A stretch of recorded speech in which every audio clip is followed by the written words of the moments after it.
the biggest stars in the universe. They are very rare, as there are only about a dozen hypergiants in our entire Milky Way galaxy, which has billions of stars in it. They burn energy very quickly, sometimes living only 1 or 2 million years instead of billions of years before going supernova in a titanic explosion. A blue hypergiant burns a huge amount of hydrogen and helium, which is why it glows blue. R136A1, the most massive star known to us, is a blue hypergiant. It is about 300 times larger than our Sun and about 8 million times brighter. When a star has consumed all the hydrogen in its core, fusion stops and the star can no longer hold a constant size. As it burns other elements, the star grows to a huge size, becoming what is known as a red giant. A red giant star can be 100 times larger than it was before. Our own Sun will become a red giant in about 5 billion years.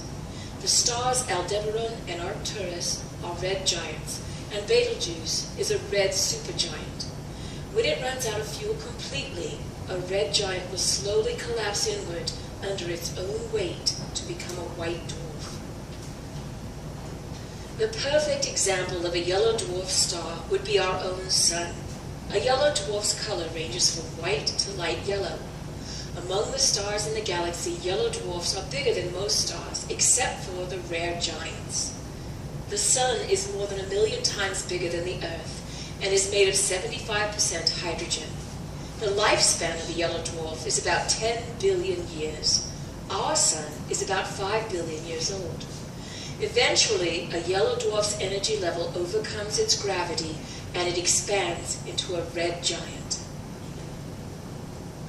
Red dwarf stars are the most common kind of star in the universe.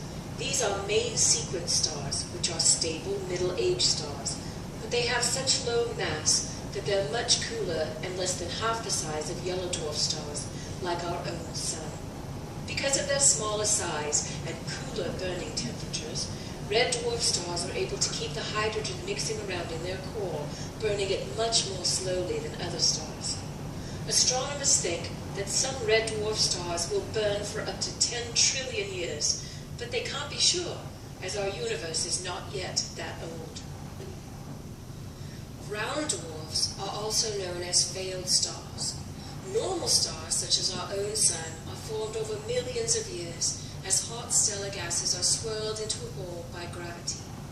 These gigantic gas balls become denser and heavier until the pressure of their own weight ignites the hydrogen at their centers, and they begin to burn, giving off large amounts of light and heat.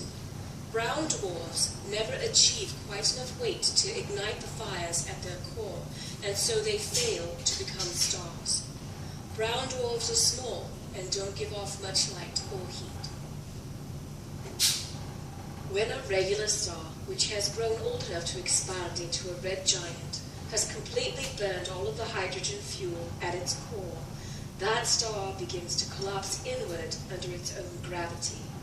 After a few million years, it shrinks into a white dwarf star. A white dwarf still shines because it was a hot star once. There is no fusion reaction happening any longer. A white dwarf, over the course of billions of years, will slowly cool down until it becomes the background temperature of the universe. Once a giant star dies, its titanic gravity crushes itself down to a single point. At this point, called a singularity, both space and time stop. It's hard for us to imagine a place where mass has no size and time does not pass, but that's what it's like at the center of a black hole. Within a certain distance of a singularity, the gravitational pull is so strong that nothing, not asteroids or comets or even light, can escape.